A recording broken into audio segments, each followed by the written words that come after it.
पुस्तक का नाम मर्यादा पुरुषोत्तम राम। लेखक पंडित श्री राम शर्मा आचार्य जी। भूमिका। त्रेता की विषम परिस्थितियों को बदलने के लिए जिस अवतारी सत्ता ने जन्म लिया उन्हें हम मर्यादा पुरुषोत्तम श्री राम के नाम से जानते हैं। उनकी जीवन कथा हमारे राष्ट्र के घर घर में गाई जाती है। वह औसत भारतीय के जीवन के हर पक्ष को वह प्रभावित करती देखी जाती है। महर्षि वाल्मीकि एवं गोस्वामी तुलसीदास जी दोनों ने ही भगवान श्री राम की कथा को बड़े विस्तार से तत्कालीन परिस्थितियों से लेकर सतयुगी राम राज्य के अवतरण तक रामायण एवं श्री रामचरितमानस में क्रमशः वर्णित किया है। अन्य पुराणों कथाओं में भी उनके बारे में वर्णन पाया जाता है, किंतु श्री राम जैसे विराट व्यक्तित्व के बारे में जिस विस्तार और विवेचना के साथ इन दो ग्रंथों में लिखा गया है अन्यत्र कहीं नहीं देखा जाता। अवतारों, महापुरुषों, लीला पुरुषों के जीवन प्रसंग बार बार इसलिए पढ़े व दोहराए जाते हैं कि लोग इनसे प्रेरणा लेकर अपने अंतःकरण में भी वैसी ही श्रेष्ठताएं धारण करें।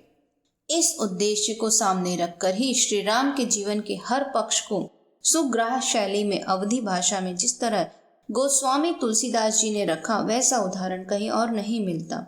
अपनी इसी शैली के कारण वह जन जन के जीवन का एक अंग बन गई।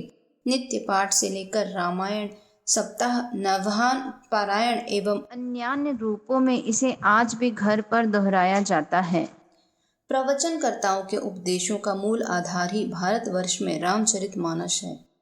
परम पूज्य गुरुदेव ने मर्यादा पुरुषोत्तम श्री राम के जीवन के सभी पक्षों को स्पर्श करते हुए युग निर्माण अभियान के अंतर्गत विचार क्रांति, नैतिक क्रांति, सामाजिक क्रांति की पृष्ठभूमि बनाने के लिए श्री रामचरित्र के माध्यम से लोक शिक्षण पर अत्यधिक जोर दिया। प्रस्तुत वाङ्मय में श्री राम के जीवन चरित्र के महत्वपूर्ण पक्षों को गुणों के आधार पर वर्गीकृत कर प्रस्तुत करने का प्रयास किया गया है। कुछ चुनी हुई चौपाइयों से भी मर्यादा पुरुषोत्तम श्री राम की जीवन गाथा का सार यदि प्रकट हो जाता हो तो वह उद्देश्य पूरा हो जाता है जिसके लिए इसे लिखा गया था। जन जन का जीवन आदर्शोन्मुख बने, पारिवारिक जीवन में आदर्श परंपराएं चल पड़े, इसके लिए श्री राम से बड़े लोकनायक और कौन हो सकते हैं।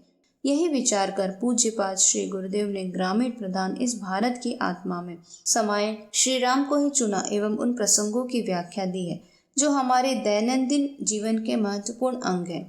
प्रत्येक प्रसंग के साथ उनने जीवन में उतारी जाने वाली शिक्षा भी दी है। इसमें कोई संशय नहीं कि रामचरित्र पर लिखा गया हर ग्रंथ एक नीति शास्त्र है, किंतु यदि उसमें कथा प्रसंग भी स्थान स्थान पर जुड़े हों व युगानुकूल हो तो सरस सुग्राह्य हो जाते हैं। रामायण का काव्य, धार्मिक उपदेश एवं कथा का प्रभाव, इन तीनों का सानिध्य भरा सामंजस्य इस वाङ्मय में देखने को मिलता है। श्री रामचरित्र एक समुद्र की तरह से है, उसमें सभी कुछ मूल्यवान है, फिर भी आज की आवश्यकता के अनुरूप एवं उपयोगी उसमें ऐसा क्या है जिसे साधारण से साधारण व्यक्ति भी उतारना चाहे तो उतार सके। उसके लिए शोध कर ऋषि मनीषिया ने वे जीवन प्रसंग हमारे सांस्कृतिक जीवन के आराध्य श्री राम की कथा में से लेकर इसमें प्रस्तुत किए हैं।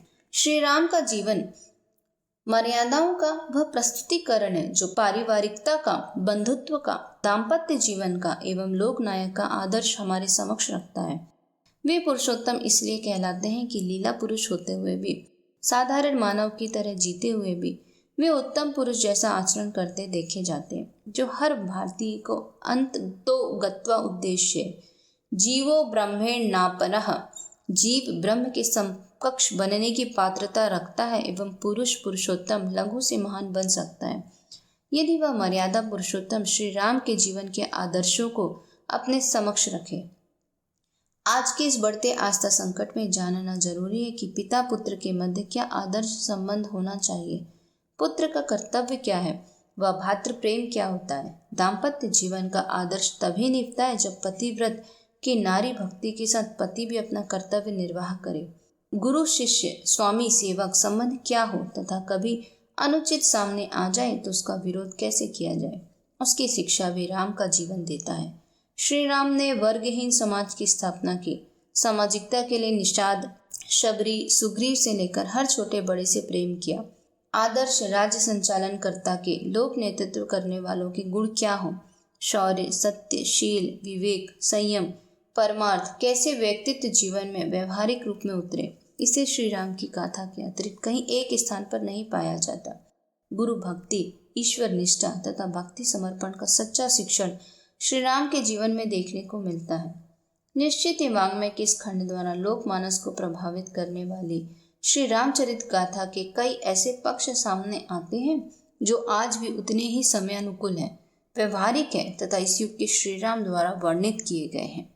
ब्रह्म वर्चस्व।